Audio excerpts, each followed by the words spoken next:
Hi. So in today's video, topic is exponents and powers. Okay. Before that, last video లో నేను కొన్ని rules and laws of exponents చూపించాను కదా.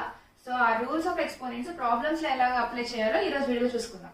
a power x into a power y equal to a power x plus 2 ని 2 power 3 ని multiply చేయాలి కదా. So ఎలా మల్టిప్లై చేయొచ్చు? నాకు ఎప్పుడైనా సరే మల్టిప్లికేషన్ లో ఈ బేసెస్ అనేవి ఈక్వల్ గా ఉన్నాయి అనుకో. ఇప్పుడు నాకు ఇక్కడ 2 ఉంది, ఇక్కడ 2 ఉంది బేస్. ఆ బేసెస్ ఈక్వల్ గా ఉన్నప్పుడు పవర్స్ ని జస్ట్ యాడ్ చేస్తే సరిపోతుంది. అప్లై చేయొచ్చు, ఈ రూల్ అప్లై చేయొచ్చు. When bases are equal power should be added. Okay. So 2 plus 3 ఎంత? 2 పవర్ 5 అవుతుంది. సో 2 పవర్ 5 ఆన్సర్ ఎంత అవుతుంది? 2 power 5 is 32. 2 power 5 divided by 2 power.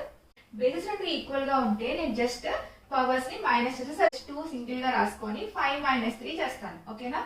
5 minus 3 ఎంత? 2 పవర్ 2. 2 power 2 is 4. 0 అన్న 1 9 పవర్ 0 ఉన్నా సరే